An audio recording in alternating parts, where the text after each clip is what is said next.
কয়েকটা কথা বলি, একটু মনোযোগ দিয়ে শোনো প্লিজ, মন দিয়ে শোনো। যাদের সামনে পরীক্ষা, আইদার সেটা বোর্ড পরীক্ষা বা অ্যাডমিশন টেস্ট, যাদের অ্যাডমিশন টেস্ট তাদের ক্ষেত্রে এটা স্ট্রিক্টলি মেনটেন করা উচিত। ভাইয়ারা, আপুরা, আগামী কয়েকটা মাসের জন্য তুমি দুটো দরজা বন্ধ করো। তুমি তোমার ঘরের দরজাটা বন্ধ করে দাও এবং তুমি তোমার মনের দরজাটা বন্ধ করে দাও। দরজার ওই পারে কি হয় না হয় দেখার তোমার দরকার নাই, কারণ তোমার এখন নিজেকে করতে হবে। নিজেকে করতে না পারলে এই দুনিয়াবাসী কেউ তোমাকে অ্যাকসেপ্ট করবে না, কেউ তোমার গল্প শুনতে আসবে না। এই দুনিয়াবাসী তাদের গল্পই শুনতে আসে যারা সাকসেসফুল, তাদের গল্প দুনিয়াবাসী শুনতে আসে। তুমি আনসাকসেসফুল হলে তুমি বলতে পারবা যে আমি এইগুলা করি নাই বলে আমি চান্স পাই নাই।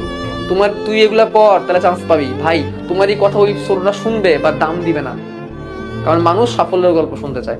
তোমার এই জন্য ঘরের দরজা বন্ধ করে পড়ো, মনের দরজা বন্ধ করে পড়ো। ঘরের দরজা যখন বন্ধ হবে, তোর বাসায় তোমাকে কে কি বললো এগুলো তোমার কানে আসবে না। তুই ভালো স্টুডেন্ট না, তোর পক্ষে মেডিকেল সম্ভব না, তুই পারবি না, তুই রেজাল্ট ভালো করিস না, কানেই দিবা না, এগুলা কানেই দিবা না। ঘরের দরজা বন্ধ করে দাও এবং মনের দরজা বন্ধ করো। মনের দরজা বন্ধ যখন হবে তখন তোমার ফোন বন্ধ হয়ে যাবে, স্মার্টফোন বন্ধ হয়ে যাবে। মনের দরজা যখন বন্ধ হবে তখন তোমার প্রেম, ভালোবাসা এগুলোর জন্য তোমার সময় আসবে না। এসব করে তোমার সময় নষ্ট হবে, এর থেকে ভালো কিছু হবে না। এবং দরজাটা তখনই খোলো, ঘরের দরজা, নট মনের দরজা। ঠিক আছে? দরজাটা, ঘরের দরজাটা তখনই খোলো, ঘরের দরজাটা তখনই খোলো যখন তুমি এই রেজাল্টটা দেখতে পারবা যে তুমি তোমার বোর্ডে কি করছো, সর্বোচ্চ নাম্বারটা তুমি পাইছো, তোমার যতটুকু পাওয়া দরকার ছিল। তুমি বোর্ডে প্রত্যেকটা সাবজেক্টে 90+ করে পাইছো। তুমি তোমার মেডিকেল কলেজে চান্স পেয়ে গেছো। তুমি সেকেন্ড টাইম হওয়ার পর তুমি আবার মেডিকেল কলেজে চান্স পেয়ে গেছো। তারপর তুমি ঘরের দরজাটা খোলো।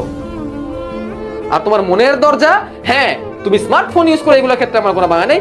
আর লাভ এন্ড রিলেশনশিপ এগুলোতে আমি বলি যে স্টুডেন্ট কেন কোনো অবস্থাতে যাওয়া উচিত না। শুধু শুধু তোমার সময় নষ্ট হবে, তোমার জীবনটা নষ্ট হবে। ঠিক আছে?